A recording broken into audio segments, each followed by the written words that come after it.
i-ano lang natin.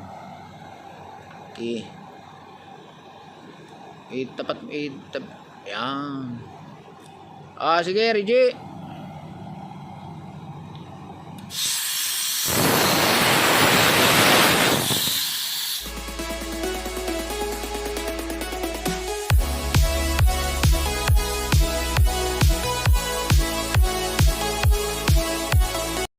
Okay, good morning once again mga karakul, mga kamaster.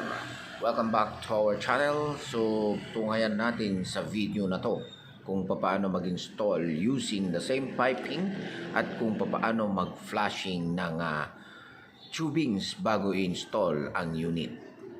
A few moments later. Okay, so first things first, ang ginagawa natin ay nag-i-install tayo ng plyboard sa kanyang likod para may pakapit natin mamaya ang plate. So ginamitan natin ito ng black screw, mga 2 inches ang size ng ating metal black screw. So ito na nga, kailangan nating may install kagad ang aircon dito kasi nagre-reklamo na itong server ng computer. Ayan siya mga karakul, mga kamaster. Yan, kinakabit natin ang plate. Hindi ko na kasi na-videoan kanina kung paano. Pero lalapat lang yan sa likod. So ganyan lang. Then, pinapakapit natin ng black screw. Okay, so eto na nga. Nakakabit na ang ating plate. So ang ginawa natin dito, nilagyan natin ng plyboard sa likod para kumapit sa ating gypsum board. So after nating makabit ang ating plate, ito na yung ating indoor board. Isukat muna natin para siguradong abot siya sa existing na piping ng ating aircon at para maisukat ang kanyang mga flaring nut. Okay, going forward tayo. So nandito na tayo ngayon sa papunta dito sa may condenser. Nandito kasi ang condenser niya mga karakul, mga ka-master, dito sa rooftop ng building. So, preparation pa rin tayo dito. So, ang unang-una natin gagawin, i-set natin ang ating condenser.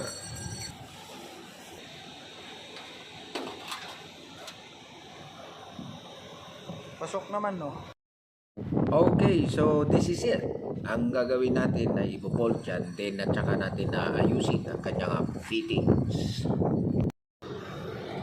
Panasonic siya na inverter na basic. So ito yung condenser mga kalodi. Ang gagawin natin dito, since may piping na to, ipa-flashing lang natin itong tubo. Ayan, dalawang tubo na yan. Tapos dudugtungan na lang natin kasi medyo kulang na. Lagyan na rin natin ng loop kasi yung dati niyang masyadong maiksi yung loop na nilagay. Since nasa to, kung mapapansin nyo, nandito siya sa bubong. Tapos nasa baba yung kanyang indoor. Kailangan ng loop papunta dito sa condenser.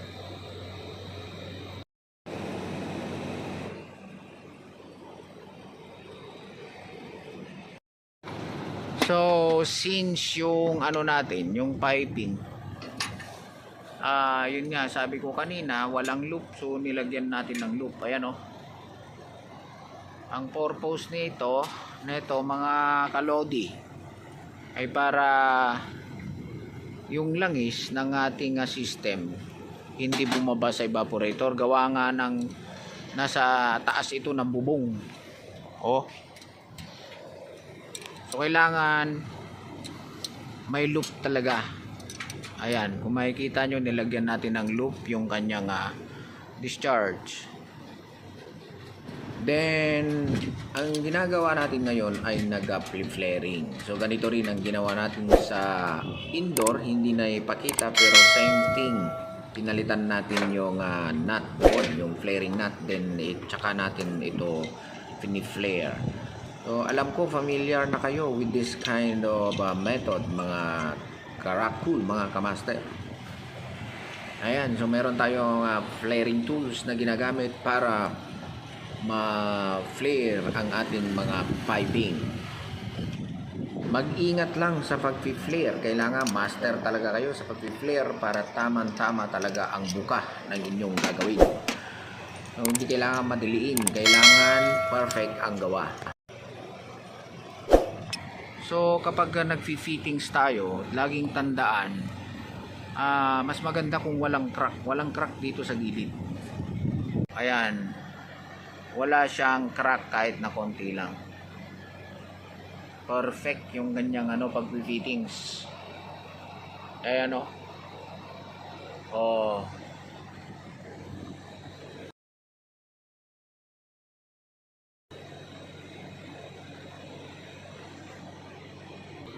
So mahalaga to mga kalodi kapag kayo nag-install using the same piping, i-flashing natin ito na gamit ang refrigerant na to. Ito yung 141B natin para matanggal yung mga dumi, langis sa tubo na gagamitin natin.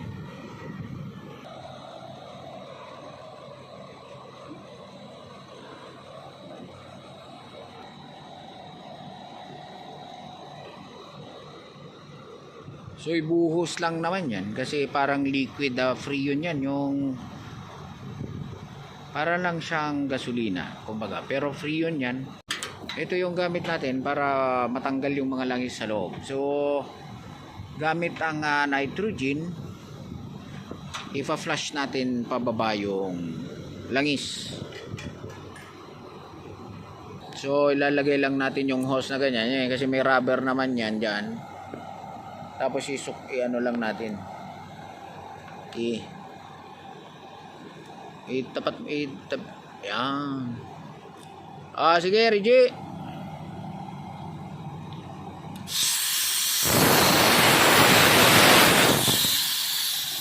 So, hindi napakita sa video pero na-flashing na natin yung isa. Sunod naman natin tong isa, yung maliit.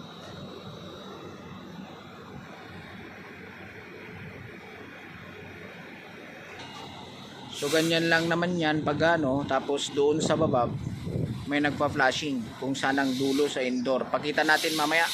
Ayan, binubuksan tapos binabugahan ng pressure. Ayan. Ganun lang ang pag-flashing. Hanggang sa makita nyong malinis na yung kanyang lumalabas.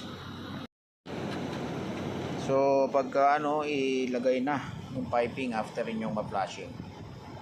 Then higpitan ng maayos para makita natin para walang leak. Ayan. So yung kanyang suction hindi naman kailangang lagyan ng yan, loop. Kasi pabalik na yan mga kalodi, mga kamaster. Hindi na kailangang i-loop yan. Importante yung papalabas kasi galing yan sa compressor. Yeah, repeat.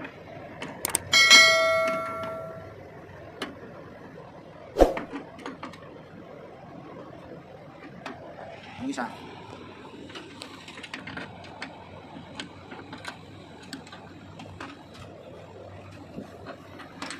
So sa paghihigpit naman, kailangan lang tansyado. May mga naglalagay kasi ng Teflon para sa mga ganito. Pero mas maganda mga kalodi na walang Teflon yan para siguradin yung flaring ninyo wala talagang leak, walang basag. Kapag ganyan kasi siguradong walang leak yan kapag hindi ginamitan ng Teflon. Ayan, then pagkatapos nyan ibalik na yung mga rubber, tapos na kayo kasi nakapag flashing na tayo, magba-vacuum na lang at tapos karga na ng freon. Tapos na. So sa termination naman, lagi lang tandaan 1, 2, 3. Yung wire na 1, 2, 3 kailangan meron kayong tagging. So ayan ang tagging ng ating laging may tagging. Hanggat maaari gumamit din kayo ng tape para hindi kayo malito. Kasi hindi po pwedeng magbaliktad yung mga yan. So, outdoor power to. Kung makikita nyo, nandyan yung power supply. Then, yung kanyang 1, 2, 3. So, after mag-flashing, then ay fix na natin yung condenser sa taas. Gaya ng sinabi ko, nandito sa baba yung evaporator, kaya nagkaroon ng loop sa baba, sa taas. Ito lang, ito lang. So, ayan. Mag-fittings na. Na-prepare na rin. May mga fittings na tayo dito. Ayan.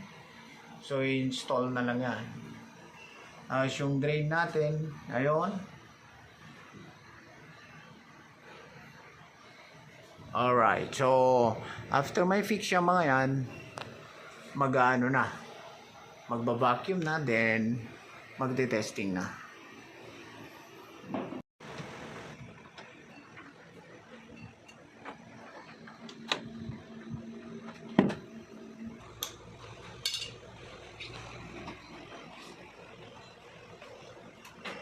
So, after natin mailagay yung fittings, yung kanyang supply naman, yung kanyang communication at saka yung kanyang supply. So, 1 HP to, pero outdoor power na.